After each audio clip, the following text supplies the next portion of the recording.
ಎಲ್ಲರಿಗೂ ನಮಸ್ಕಾರ. ಇವತ್ತು ನಾ ಬರ್ಬರಿಕನ ಕಥೆಯನ್ನು ಹೇಳ್ತೀನಿ ಅಂತ ಹೇಳಿದ್ದೆ.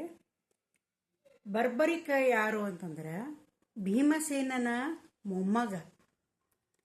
ಭೀಮಸೇನ ಮತ್ತು ಹಿಡಂಬೆಗೆ ಮಗ ಹುಟ್ಟಿರ್ತಾನ. ಆತ ಘಟೋದ್ಗಜ.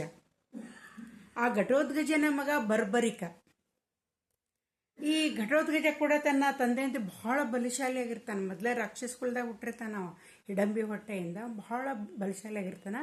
ಬರ್ಬರಿಕ ಕೂಡ ಘಟೋದ್ಗಜನಂತೆ ಬಹಳ ಬಲಶಾಲಿಯಾಗಿ ಏನಂತ ಬೆಳಿತಾನೆ. ಬಹಳ ಶೂರ. ಅವಂಗೆ ಧನುರ್ವಿದ್ಯೆಯಲ್ಲಿ ಬಹಳ ಆಸಕ್ತಿ ಇರ್ತೈತಿ. ಅವ ಏನು ಮಾಡಬೇಕು ಅಂದರೆ ನಾ ಬಹಳ ಶಕ್ತಿವಂತಾಗಿ ಬೆಳಿಬೇಕು ಅಂತಂದು ಹೇಳಿ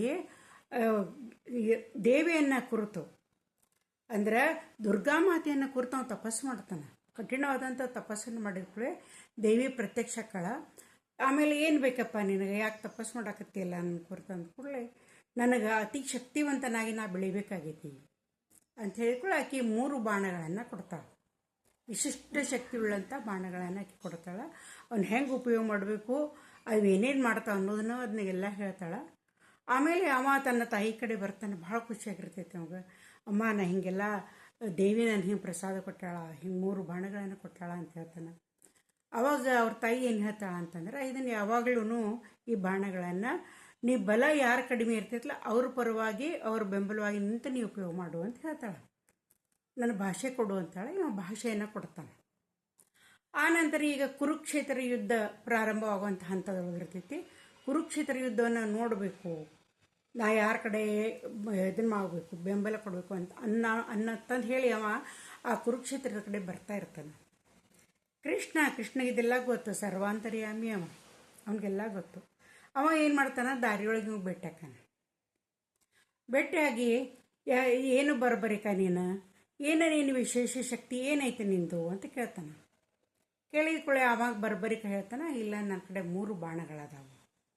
ಮೊದಲನೇ ಬಾಣ ಶತ್ರುಗಳ ಸಂಖ್ಯೆಯನ್ನು ಎಣಿಸ್ಕೊಂಡು ಬರ್ತೈತಿ.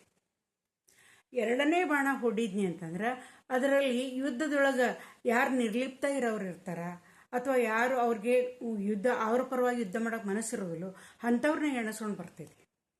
3ನೇ ಬಾಣ ಆ ಶತ್ರುಗಳು ಅಂತಂದು ಹೇಳಿ ಏನದಾರಲ್ಲ ವೈರತ್ವ ಮನುಷ್ಯನವರು, ಯುದ್ಧ ಮಾಡ್ಬೇಕನ್ನೋರು, ಅವ್ರನ್ನೆಲ್ಲರನ್ನೂ ಕತ್ತರಿಸಾಕ್ತೈತಿ ಅಂತ ಹೇಳ್ತಾನೆ.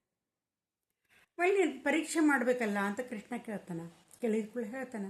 ನಾ ಪರೀಕ್ಷೆ ಮಾಡಿ ನೀವು ತೋರಿಸ್ತೇನೆ ಅಂಥೇಳಿ ಒಂದು ಹಚ್ಚ ಹಸಿರಾದಂಥ ಅರಳಿಗಿಡ ಇರ್ತೈತಿ. ಆ ಅರಳಿಗಿಡದ ಮೇಲೆ ಬಾಣವನ್ನು ಪ್ರಯೋಗ ಮಾಡು ಅಂತ ಹೇಳ್ತಾನೆ.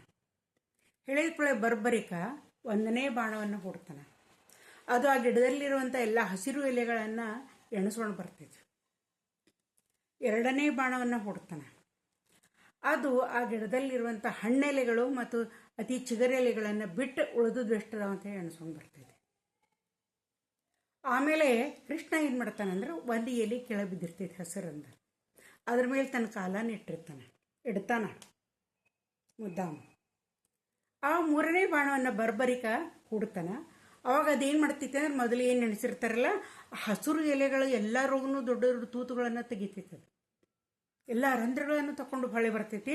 ಆಮೇಲೆ ಕೃಷ್ಣನ ಕಾಲಿಗೆ ಸುತ್ತಾಕ ಶುರು ಮಾಡ್ತೈತಿ ಅದು. ಯಾಕಂದ್ರೆ ಕೃಷ್ಣನ ಕಾಲಿನ ಕೆಳಗೆ ಒಂದು ಎಲೆ ಇರ್ತೈತಿ.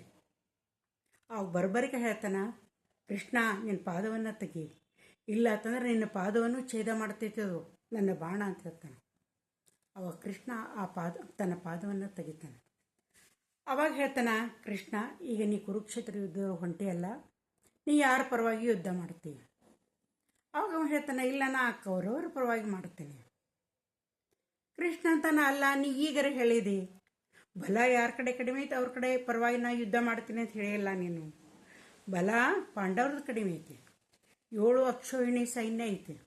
ಕೌರವ್ರ ಕಡೆ 11 ಅಕ್ಷೋಹಿಣಿ ಸೈನ್ಯ ಐತಿ. ಬಲ ಯಾರ ಕಡಿಮೆ ಆಯ್ತು? ಪಾಂಡವ್ರದಾತು.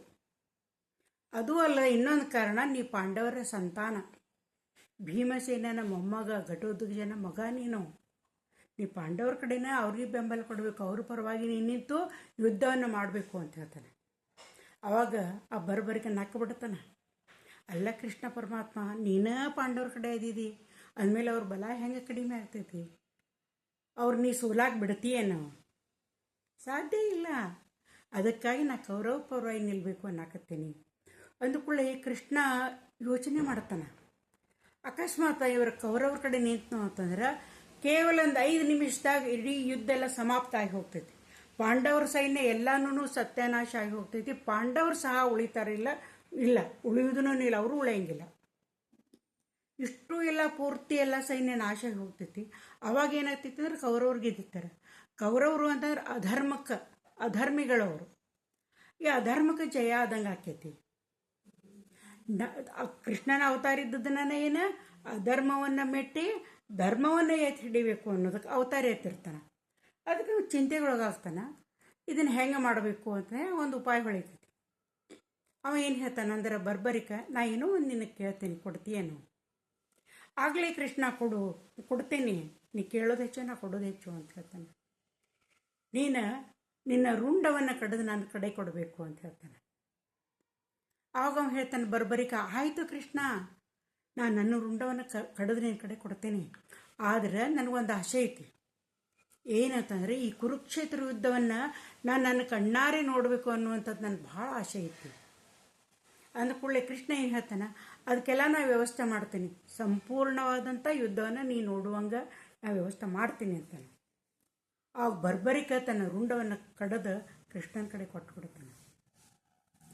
ಕೃಷ್ಣ ಏನು ಮಾಡ್ತಾನಂತಂದ್ರೆ ಆ ಮುಂಡವನ್ನು ಇಡ್ತಾನೆ. ರುಂಡವನ್ನು ಆ ಕುರುಕ್ಷೇತ್ರ ಇಡೀ ದೊಡ್ಡ ಮೈದಾನ, ಆ ಕುರುಕ್ಷೇತ್ರ ಎಲ್ಲ ಕಾಣಿಸುವಂಥ ಒಂದು ದೊಡ್ಡ ಪರ್ವತದ ಮೇಲೆ ಅವನ ಆ ಬರ್ಬರಕನ ರುಂಡವನ್ನು ಸ್ಥಾಪನೆ ಮಾಡ್ತಾನೆ.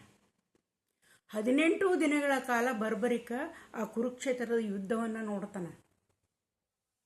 ನೋಡಿದ ಮೇಲೆ ಎಲ್ಲ ಯುದ್ಧ ಎಲ್ಲ ಮುಗಿತೈತಿ. 18 ದಿನ ಆದಮೇಲೆ ಮುಗಿದ ಕೂಡಲೇ ಆವಾಗ ಕೃಷ್ಣ ಏನು ಮಾಡ್ತಾನೆ ಅಂದ್ರೆ ತಾನ ಆ ಪರ್ವತದ ಮೇಲಿರುವಂಥ ಬರ್ಬರಿಕನ ರುಂಡವನ್ನು ತೊಗೊಂಡು ಬಂದು ಅದರ ಮುಂಡದ ಜೊತೆ ಕೂಡಿಸಿ ಅದಕ್ಕೆ ಏನು ಮಾಡ್ತಾನೆ ಅಂತಂದ್ರೆ ಅಂತ್ಯಕ್ರಿಯೆಯನ್ನು ಮಾಡ್ತಾನೆ. ಆ ರುಂಡಕ್ಕೆ ವಿಶೇಷ ಚೈತನ್ಯವನ್ನು ಕೊಟ್ಟಿರ್ತಾನೆ ಕೃಷ್ಣ.